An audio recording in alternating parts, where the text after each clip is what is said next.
Hello and welcome to my Binda TV. This is the Daybreak Show where I look at the top issues in Africa and around the world. So for now, I look at the headlines making news in Africa. So I'll start with the Daily Monitor Uganda. So the Daily Monitor Uganda from blue to red, Kampala's romance with opposition continues. That is Kampala's romance with opposition continues. So basically, that is it is something I think in many African countries you'll find that urban Africa population mostly leans opposition, and it's no different in Uganda where Kampala is leaning towards the opposition party, that is the NUP. That is how Kampala is leaning opposition. So basically, from red to blue, that is Kampala leans opposition. So basically, I think the opposition is led by the opposition politician Bobby Wine, and then of course his party has taken the mayoral seat for Kampala. Of course, you had Yoweri Museveni say there is no opposition in Uganda, so you can imagine. So in a lot of urban centers in Africa, you find that the opposition party always carries the day. That is, the opposition party always carries the day in urban centers. So of course, I think that's because the urban elite tend to be highly educated. They have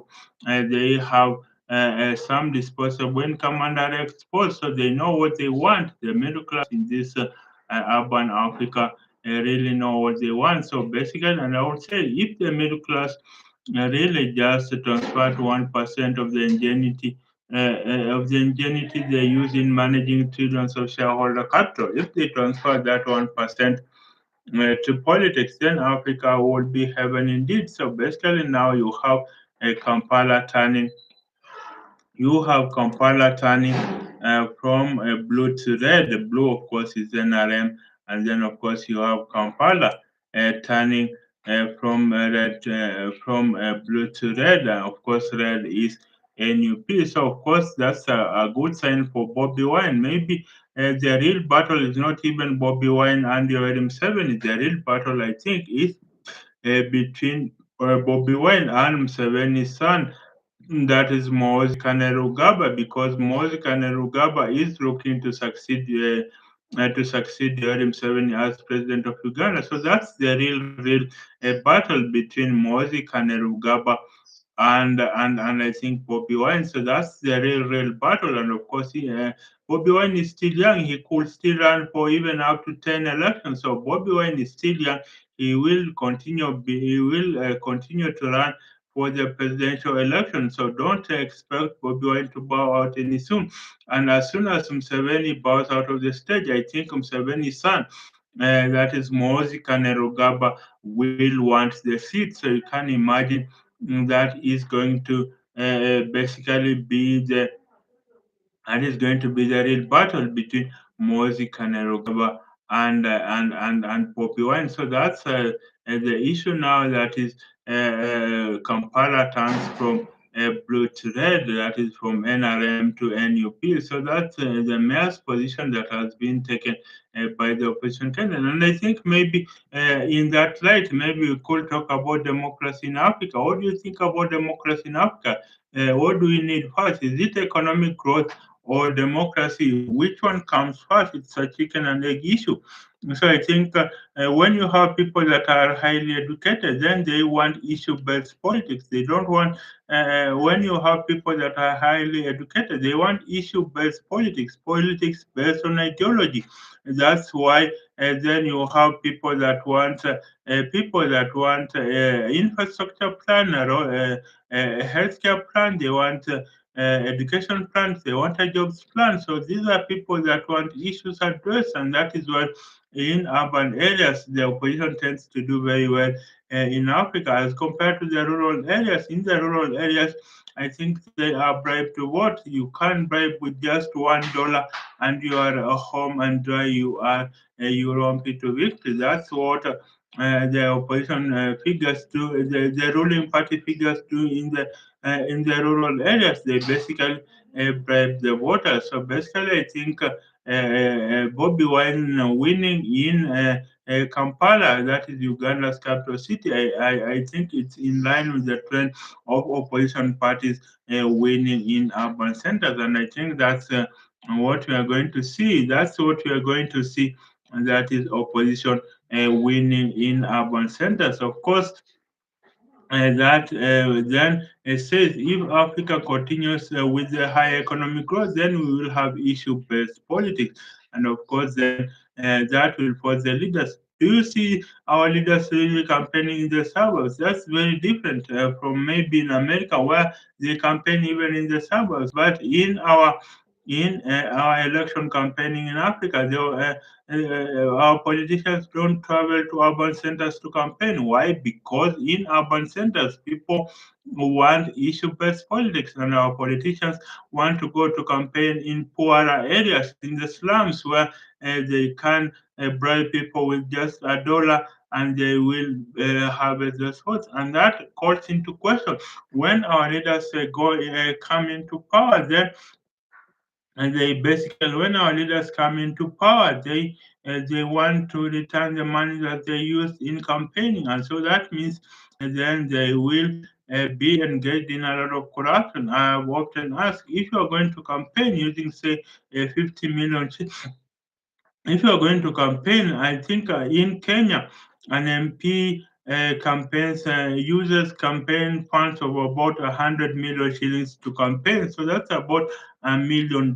So if you are going to use $1 million to campaign, but then the salary of the opposition is only $600,000. So why are you spending that much when the salary does not match the amount of money you're going to use in the campaign? Then I think the answer is in that when you use that money, you will get recoup your money through corruption and through other means. And so you go into office basically to recoup your money. So you are not going to work for your people.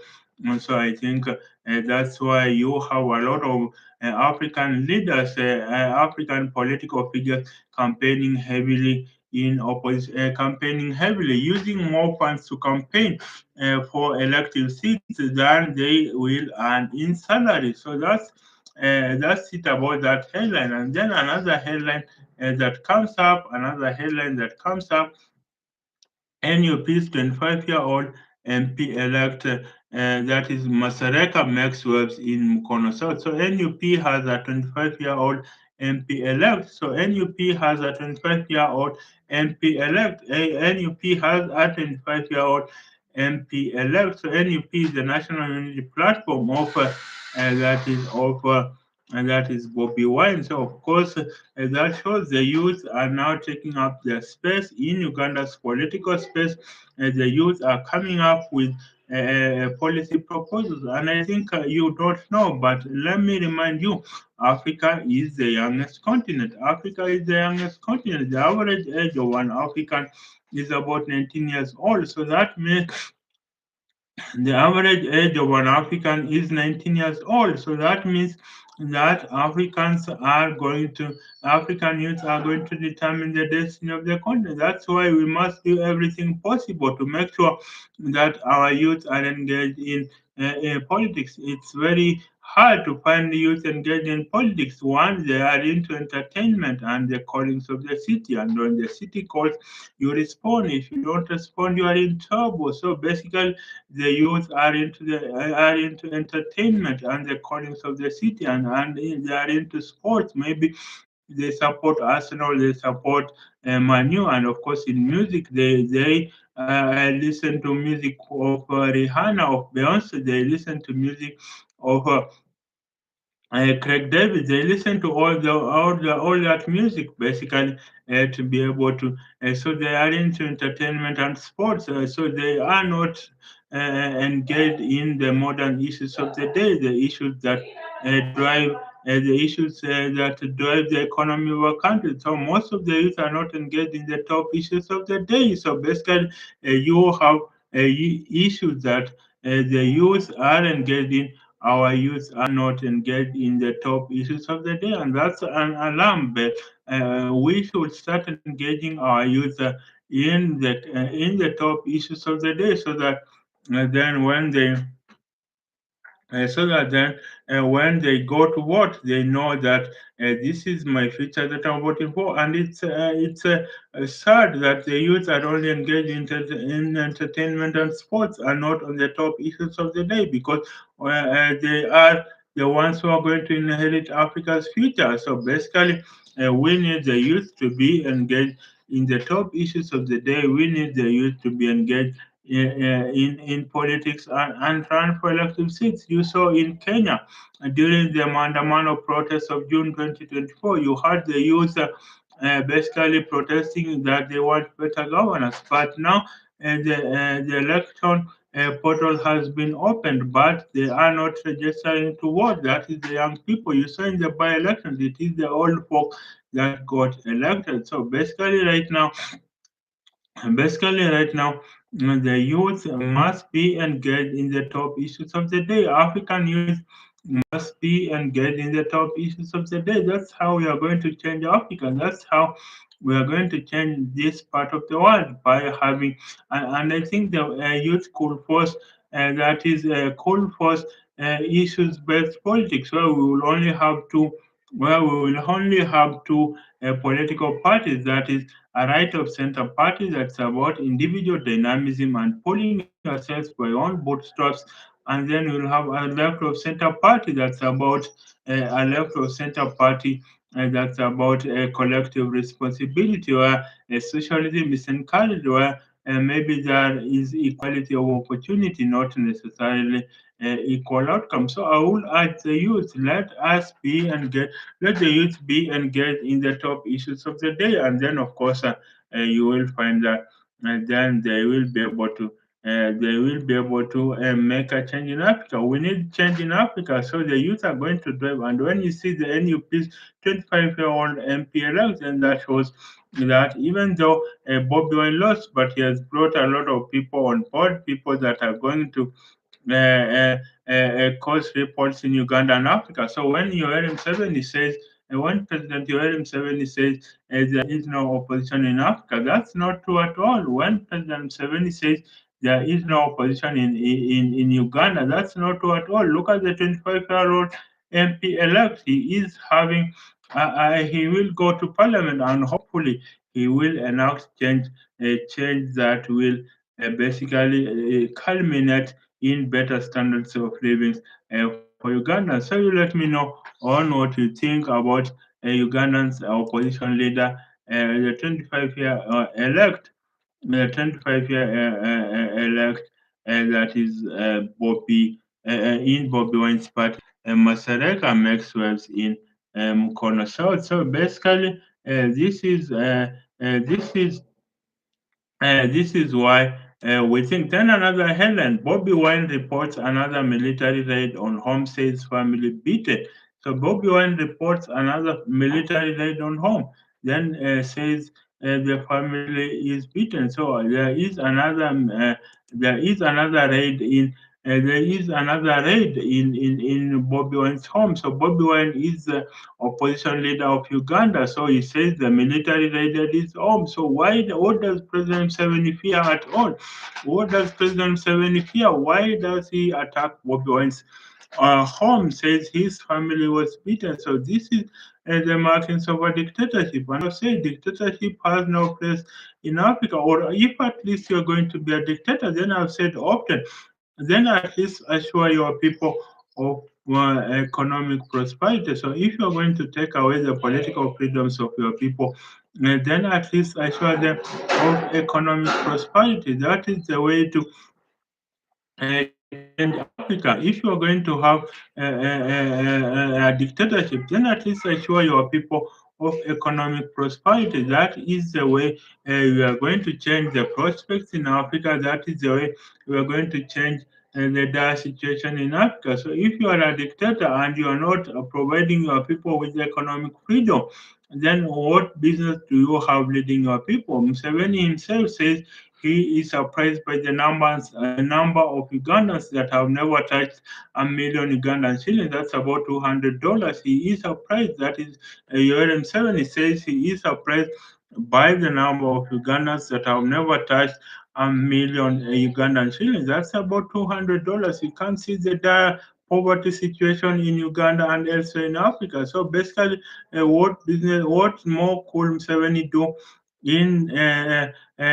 what more could Museveni do in the remaining years of his presidency that he has not done in the last 40 years? So basically, as they say, when a democracy is unchecked, it very quickly morphs into an establishment, then an oligarchy, then a dictatorship, and finally a monarchy. So basically, Uganda is headed towards being a monarchy where the Ugandan President Yoweri Museveni's son, Muhoozi Kainerugaba, looks set to inherit the presidential seat. That's if the military will not have another say. So Bobby Wine reports military attack on his home. So why is President Museveni after Bobby Wine? He says he doesn't want Uganda to become another Libya. That's what Bobby Wine says.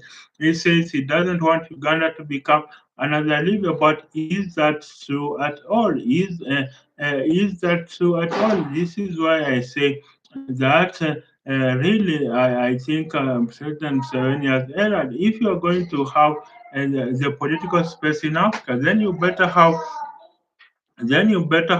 a political space that encompasses all political leaders. Otherwise, that's going to be repression. And when Uganda does not have, when Uganda does not have opposition is not given the leeway to be able to conduct its affairs well, then basically I think that means then the country is going to the dogs. I think the opposition needs to be able to carry out its affairs. What is wrong with contesting for the presidency? That's what we must be asking.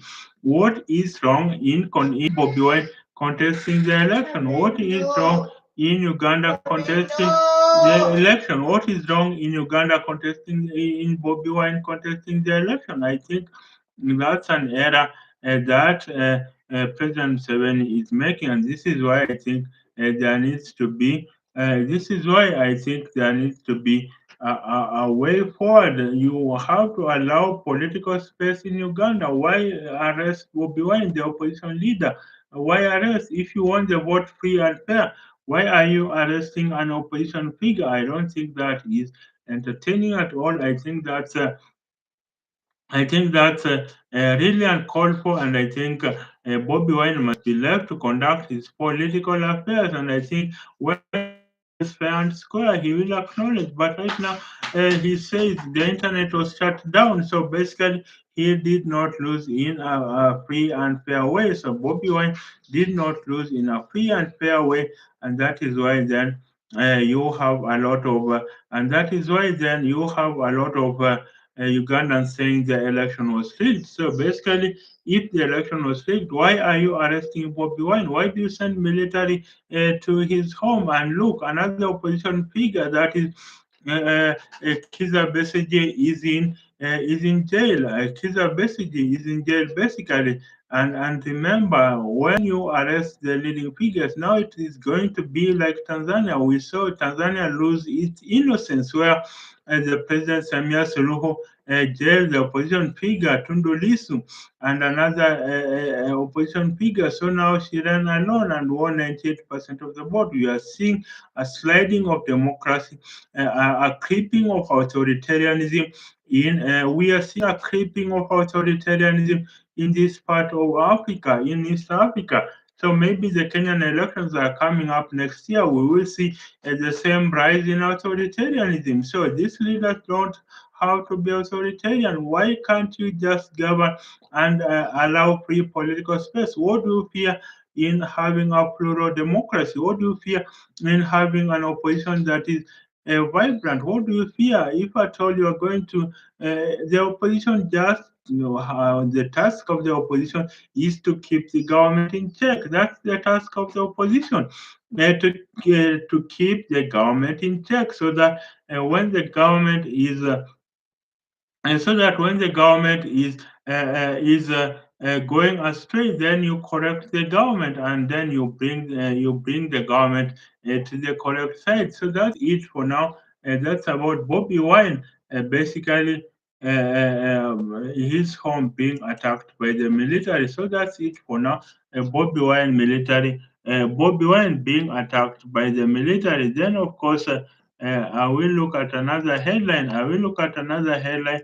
I will look at another headline in Uganda. So that's it about Bobby Wine military attack. So basically, that's it about Bobby Wine military attack, and I think that just goes to show that we need to be able to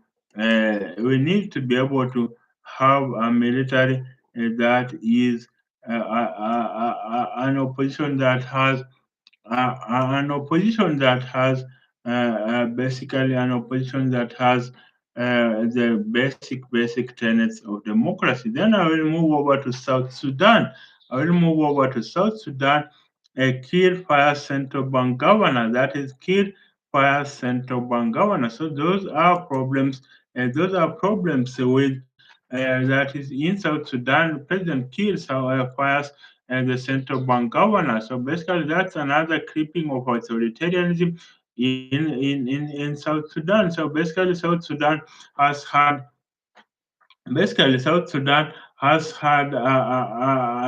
no election since it was independent in 2011. So of course, it is the newest African country. Of course, also Somaliland wants to be another independent African state, but of course, its passport is not recognized internationally. That is Somaliland. So now. South Sudan wants to be independent. Wants has never held elections since 2011. Of course, it has no money, and that's why then you have President Kiir firing the central bank governor. Of course, that's about stabilizing the interest rates. I think the main purpose of central banks is to stabilize the interest rates, and so you have the central bank governor being fired, and I think that just shows the dire state of the economy of South Sudan, and I think that is just the way it goes. Central bank is about stabilizing the economy, and you can see in South Sudan that it has not yielded any fruit. It has not yielded any fruit, and I think that is something that we need to be asking. How then can central banks stabilize the economy? How can the economy of South Sudan be made so that it benefits all South Sudanese? South Sudan has oil, and of course, it is the curse of mineral resources in Africa. It is the curse of mineral resources in Africa. The poverty paradox of plenty. That is, in a country that has plenty of mineral resources, but then in a country that has plenty of mineral resources, but then you have extreme poverty. Look at all the African countries that have oil. They are plagued by civil war. They are plagued by extreme poverty. So I think these resources, instead of helping uplift the African standard of living, these mineral resources are really causing a lot of strife in Africa. Of course, part of it is caused by the West. Maybe the West doesn't want Africa to be developed so that then they can mine these minerals deeply. Look at DR Congo, a mineral potential worth of $30 trillion, but then of course you have of $30 trillion, but then of course you have extreme poverty. There is not a single mobile phone company in in DR Congo. There is not a single mobile phone factory in their Congo, yet it produces coltan, which is in every phone and computer. So basically, you can see how mineral resources, instead of helping Africans, is indeed causing a lot of strain in Africa. And how can we then enhance that? How can we make sure that Africa has a lot of mineral resources that are going to help Africans? If their Congo alone mineral potential is worth $30 trillion, then what of Africa? I think easily be $200 trillion, or even $100 trillion. So that's South Sudan, where the President Kiir has fired the central bank governor. So that's it about South Sudan, and then I will move over to Kir to launch dialogue with parties. That is a South Sudan president. That is South Sudan President Kiir to launch dialogue with parties. So that's about instability in South Sudan. So President Kiir to hold dialogue with parties. So these parties are not helping South Sudan at all. And I think when President Kiir said he will launch dialogue with parties, he remember he fell out with his long-time Israel enemy, that is a rival, that is Riek Machar. Riek Machar comes from that is the Nuer ethnic group, and of course Salva Kiir comes from the Dinka ethnic group. So you can see how politics in Africa is ethnic based, and that's our problem. Our politics is ethnic based. Look at Kenya, Kikuyu versus Luo versus the Kalenjin people. Look at Zimbabwe, you have the Shona versus the Ndebele. Look at Uganda, basically the Banyankole versus the Bunyore versus the Buganda. Look at Nigeria, the North versus the South. Look at other countries, basically. Look at South Africa, the Zulus versus the Xhosa. So basically, our politics is ethnic based, and so of course it's very difficult to govern with issue based politics, and that is why I say in Africa, the difference between the ruling party and the opposition party is not in tribe and is not in ideology. The difference between the ruling party and the opposition party in Africa is where they draw their support from, is in the region they draw their support from. That's the difference between the ruling party and the opposition party. And that is why then I say that and our politics must be ideological based. We need a right of center party that's about individual dynamism and pulling yourself by your own bootstraps.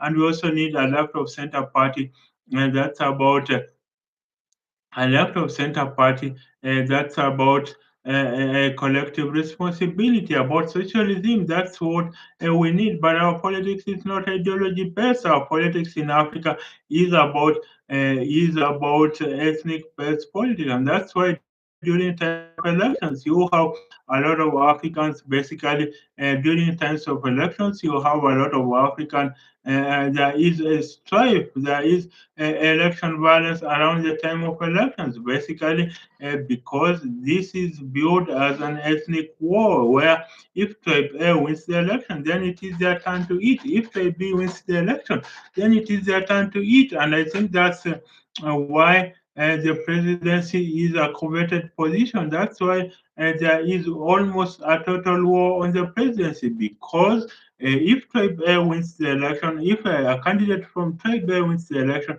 then it is their time to eat. And I think that's why we need to move away from ethnic based politics to politics based on ideology, politics based on politics based on that is the rule of law, politics based on ideology. And I think when the president of South Sudan, Salva Kiir, is negotiating for, when the president of South Sudan, Salva Kiir, is negotiating for with other political parties, we need our parties to be bastions of ideological thought and opinion so that they can stand. Our parties are mere election vehicles. That's the problem.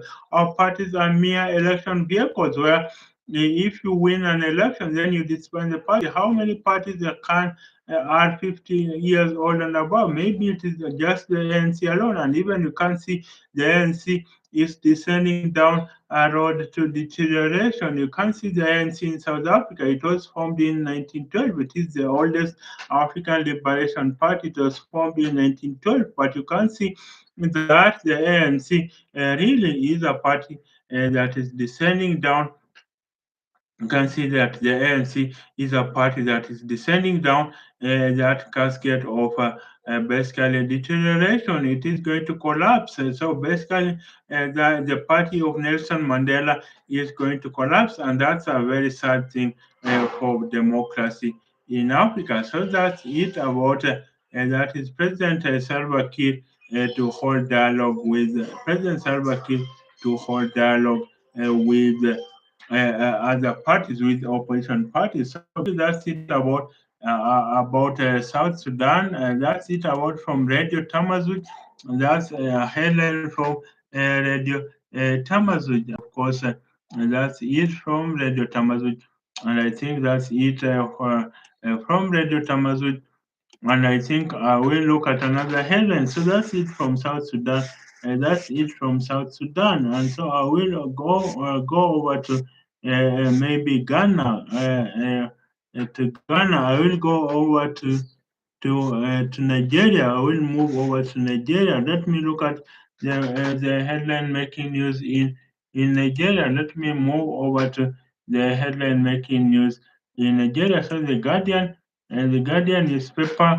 So it appears the Guardian does not have a headline now. The Guardian, it appears, does not have a headline now, but I will be looking at the top headlines in the Guardian newspaper. So the Guardian newspaper, or let us look at the headlines in the Guardian newspaper. So for now, so you can see you can see that uh, African politics is more uh, ethnic based. So then in the Nigerian Guardian, Nigeria more complex than Lagos, but Tinubu knows what he's doing. That's according to the Guardian Nigerian newspaper. That is, Nigeria is more complex than Lagos, but Tinubu knows what he's doing. So that is Nigeria more complex than Lagos, but Tinubu knows what he is doing. That is basically says that Nigeria is more complex than Lagos. That's about Nigeria has a very toxic ethno-religious politics, and of course, they call themselves the giant of Africa, but this giant is sleeping.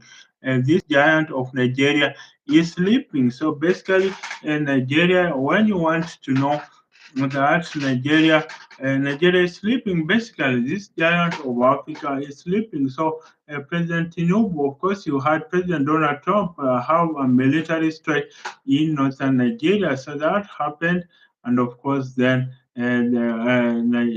President Trump wanted to take away the military junta, to take away the Boko Haram in northern Nigeria that he says are persecuting Christians.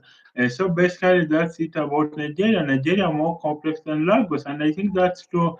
Nigeria was formed in 1914, the modern Nigerian state, by a unity of northern Nigeria, southern Nigeria, and of course, that was by British Lord Lugard, northern Nigeria, southern Nigeria, and the Lagos Protectorate. So basically, right now, I will ask you, what do you think of Lagos, the state of leadership in Nigeria? Nigeria produces the same oil as Qatar, but Qatar is very, very rich. Qatar has mineral resources, oil worth about $200 billion. But then, of course, Nigeria does not have that kind of money. So where does that kind of money go? Nigeria has lost about $400 billion to corruption since and $400 billion to corruption since independence. That translates to a lost GDP of about $4 trillion, and that's something that basically that is something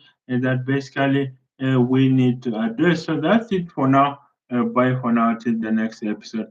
Bye for now.